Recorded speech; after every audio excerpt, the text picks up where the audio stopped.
नमस्कार, सुप्रभात। मैं सुधा सक्सेना।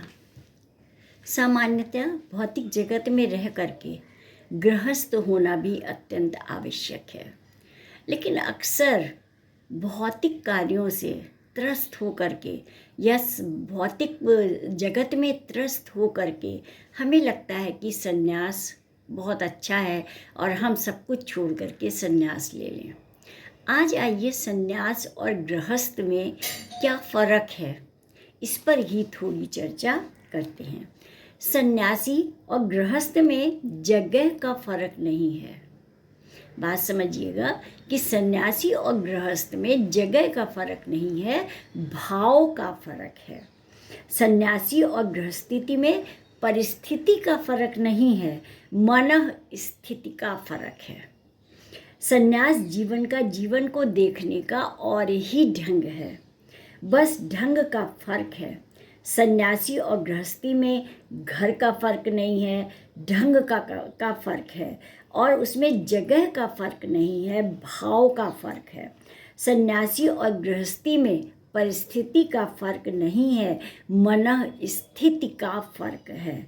संसार में जो है, हम सभी संसार में होंगे, तो कहीं भी हों, जंगल में बैठे हों, पहाड़ पर बैठे हों, गिरी कंदराओं में बैठे हों, संसार के बाहर जाने का उपाय परिस्थिति बदल कर नहीं है, बल्कि by the mutation of the mind, अर्थात कि मन को रूपांतरित करने की एक प्रक्रिया है, जिसके द्वारा ही हम संसार से बाहर जा सकते हैं।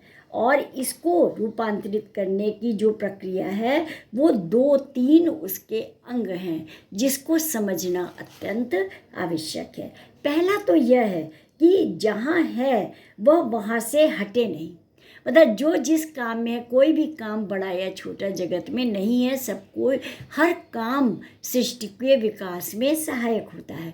तो सबसे पहली बात यह है कि हम जो भी काम कर रहे हैं उसे करते रहें, वहाँ से हटे नहीं, क्योंकि हटते केवल कमज़ोर लोग हैं जो उस काम को नहीं कर पाते हैं। तो इसलिए हम भागे ना, भागते केवल वही हैं जो भयभीत हैं, और जो संसार को भी झेलने में भयभीत हैं, वह परमात्मा को भी नहीं झेल सकेगा। यह अवश्य ये बात सत्य है कि जो संसार का ही सामना करने में डरता है, वह भगवान का, परमात्मा का सामना क्या कर पाएगा। तात्पर्य यह है कि संसार जैसी कमज़ोर चीज़ जो कि परिवर्तनशील है, हम अपने कर्म से उन परिस्थितियों को बदल सकते हैं। जब हम उससे ही डर जाएंगे तो वो विराट शक्ति, अनंत शक्ति, ईश्वर को हम कैसे झेल पाएंगे। उस शक्ति को झेलने के लिए भी तो हमें धैर्य, साहस और उन भावनाओं की आवश्यकता होती है। इसलिए हम देखेंगे कि जैसे ही वो ऐसा व्यक्ति जो संसार से डर के जाएगा, वो भगवान के सामने, उस विराट रूप के सामने उसकी आंखें चौंधिया जाएगी, और वह ऐसा भागेगा कि फिर लौट करके देखेगा भी नहीं। यह क्षुद्र सा चारों तरफ जो है वह डरा देता है, जो उस विराट के सामने खड़े होने की क्षमता नहीं होगी। और फिर अगर परमात्मा यही चाहता है कि सब लोग छोड़कर भाग जाएं, तो उसे सबको भेजने की ज़रूरत ही क्या थी।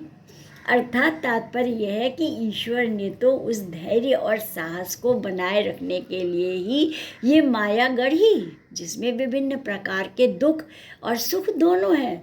वह यह बताता है कि जो उन चेतावनियों को, उन चुनौतियों को स्वीकार कर लेगा, उसी को सुख की प्राप्ति होगी।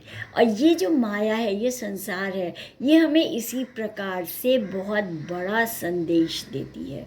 वो हमें परेशानियों में डाल करके हमारी क्षमताओं को बढ़ाती है, या हमारे अंदर छुपी क्षमताओं को बाहर निकालने में सहयोग देती है। और वही परमात्मा का विराट रूप है। जब हम उन परिस्थितियों को सहते हुए, उन परिस्थितियों से निकलते हुए अपने को मजबूत बना लेते हैं, तो हमें स्वयं ईश्वर का साक्षात्कार हो जाता है। तो इस प्रकार से अगर हम देखें तो ईश्वर की मर्जी और मंशा यही है कि पहले लोग शूद्र को आत्माएं अपनी शुद्र को वो झेलते हुए अपनी आत्मा को शुद्ध करें, अपनी जो अंतरात्मा की शक्तियां हैं उनको जगाएं, तो स्वयं एव ईश्वर का साक्षात्कार हो जाएगा। तो आज इतना ही। संन्यास और गृहस्थ में फ़र्क कुछ भी नहीं है, परेशानियां दोनों जगह हैं। आपको उन परिस्थितियों से लड़ कर के साहस लेने में ही ईश्वर का साक्षात्कार मिल सकता है।